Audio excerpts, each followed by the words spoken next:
Okay, I'll try doing this on my phone. Might be easier.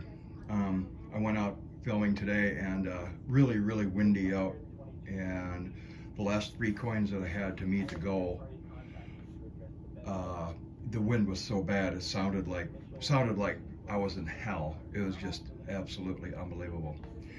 So, anyways, I'll just do this quick video just to show you an update of what I've been finding and what has happened since October, since I got the Deus2. And I'm going to have to consult my notes. So October 15th through April 12th, that was the winter here in southern Wisconsin. We had a very mild winter. The ground was diggable 95% of the time. So I really didn't have to worry about that too much. The first 50 went fairly quickly. The second 50, not so much, because that's in January and February, and that's when most of the cold weather is happening, and it just wasn't going to cooperate. If the ground is locked up, or I have a bunch of snow on the ground, I can't hunt. It just doesn't do any good to go out and do that. So, anyways, this is hunting all previously hunted sites. To varying degrees, some a lot, some just a few times. 2 new sites, which produced a total of 6 of these items. There are actually 98 silver items here, and then I have to finish off the 100. I included the old the Conestoga bell, and my oldest coin I've ever found, the 1816 coronet head large set. 3 or 4 of these items were found with the big 13 by 11 inch coil, and the rest of these items were found with the 9 inch coil. The Conestoga bell was found with the big coil, running deep high conductor, which I've only run a couple of times. It was a solid 20 inches in the ground. My friend Anthony was there watching me dig it out, and it was quite a thing. It was very much quite a thing. The vast majority of these coins, if not all of them, a couple were a little bit shallow, but most of them 6 to 9 inches deep, a few of them closer to 10 inches deep. The few war nickels that you see in here were found with just a very, very short period of time where I had the nickel notch open. I didn't keep it open for very long, because the way that I'm even able to do this in the first place is to run, to collect high numbers of high conductors, is to really stay disciplined about what I'm digging. If I start digging stuff that I don't think has a very good chance or a chance at all of being a high conductor, I'm straying off of the path that I want to go. So I have made a few videos regarding the Deus2 previously, and I was basically running fast all the time, except for a couple of times with deep high conductor, as I said. Didn't find much with deep high conductor. Deep high conductor is great if you have clean ground, but it does not work well in iron. You're just getting too many signals that aren't what you want them to be. So what I think the really fascinating part about this is, to me the fascinating part is,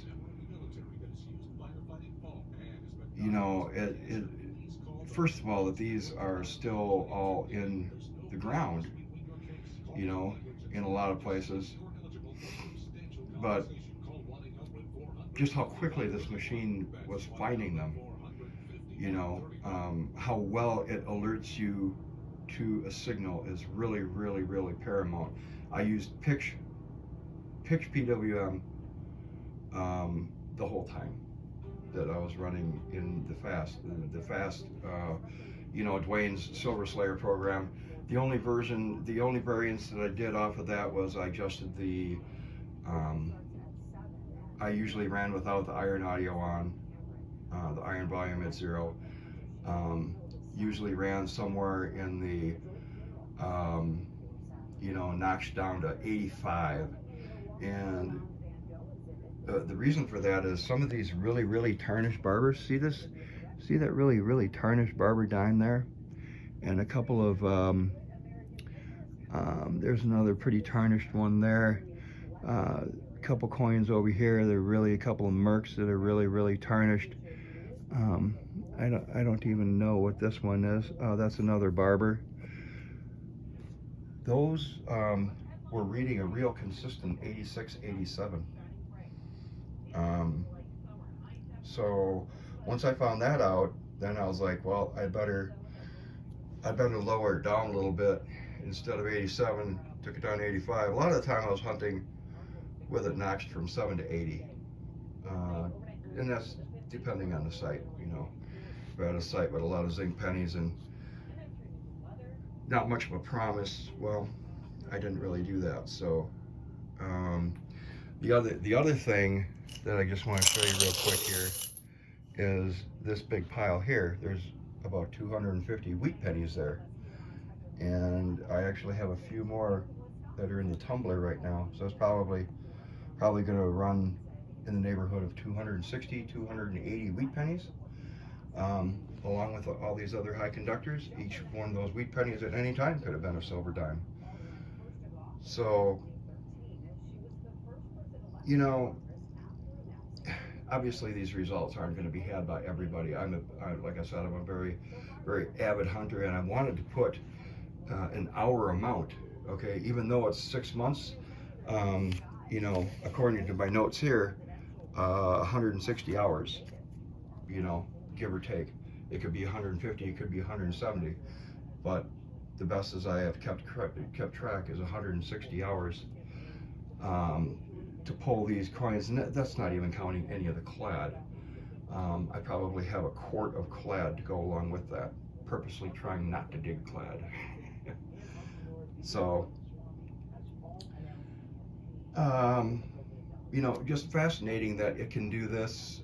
I've had this kind of result with just basically this one coil in this one program.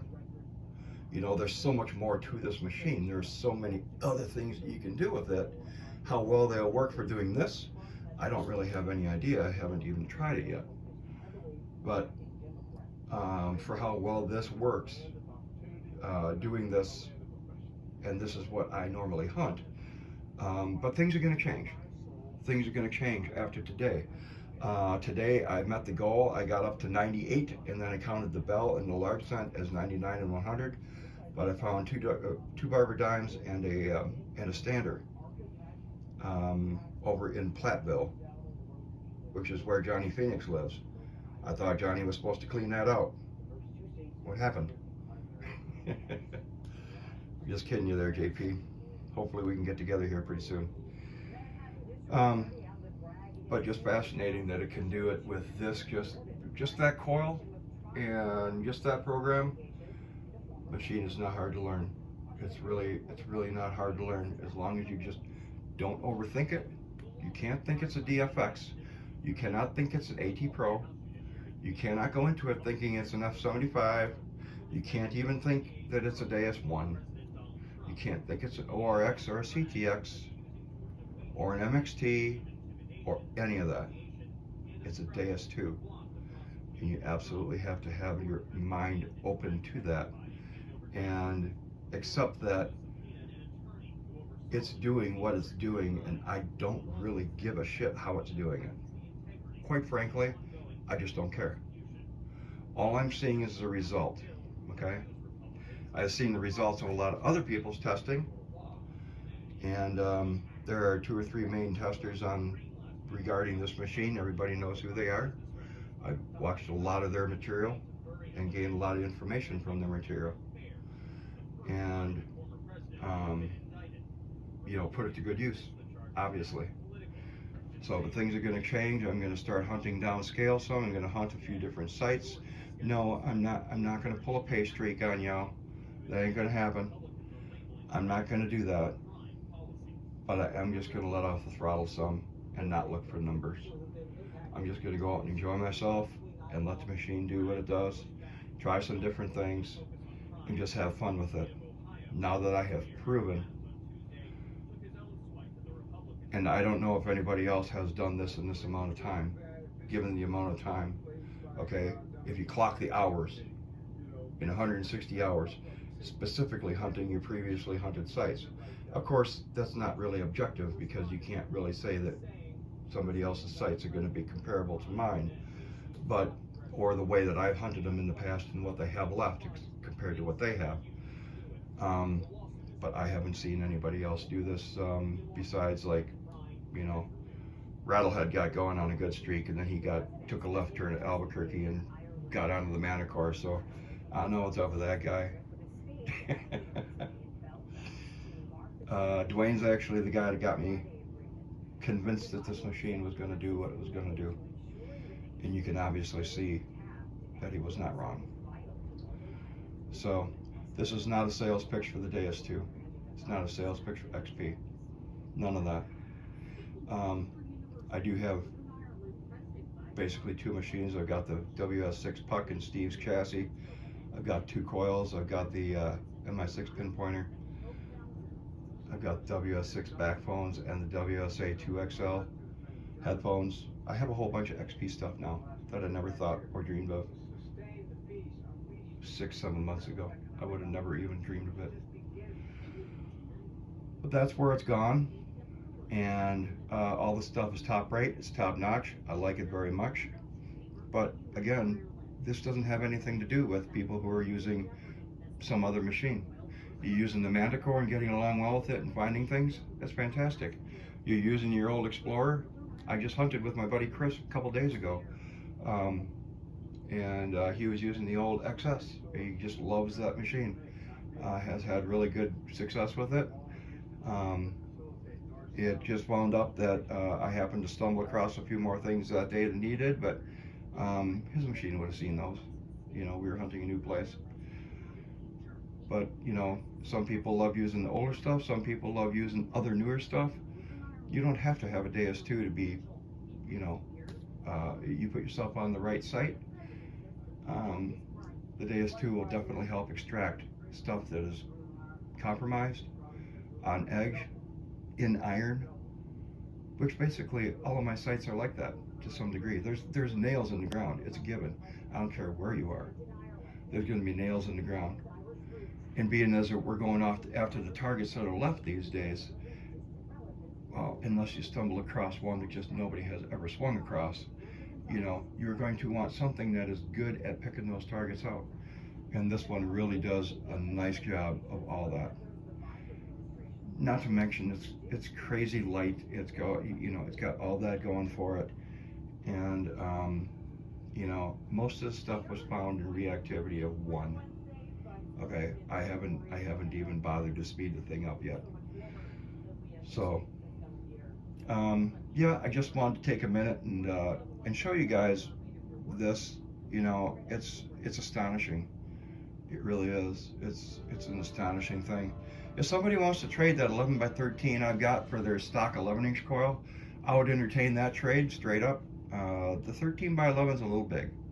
It's a little big for my arm, for what I want it to be.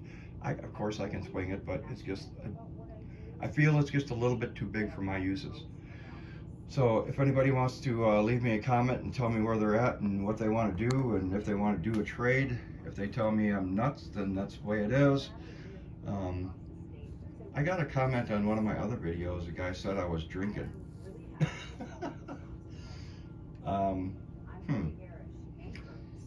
don't know. Yeah, I wasn't, but yeah.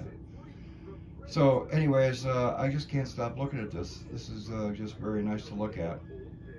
It doesn't mean that you have to go out and grab 100 silvers in 6 months and kill yourself doing it. Just enjoy what you're doing with what you have within your means, and that's really all you have to do. The Deus2, as far as performance goes, I can't necessarily say about the Manticore. I have been through these places with Equinox, a CTX, 2 Explorers, my IDX Pro, and you know, and yet I come back and, you know, there's 350 coins in front of me here. So I don't really know what to say about it, but you know, it is an absolutely incredibly top performing, great machine that hasn't even had that update yet. So I'll be very curious as to what that is. I hope XP is gonna bring that out, you know, like right quick. We've been waiting long enough. I don't want it to be wrong. I want them to take their time and do it right. But as long as they're cranking away on it, I'm willing to wait because what they've done with this fast multi-frequency, I don't know how you're going to beat it. I just don't. So, anyways, okay. We'll see what the next hunt brings. But so far, my goal is achieved. I wanted to see how fast I could get to 160 hours is what it took. So, we'll talk to you later. Thanks for watching.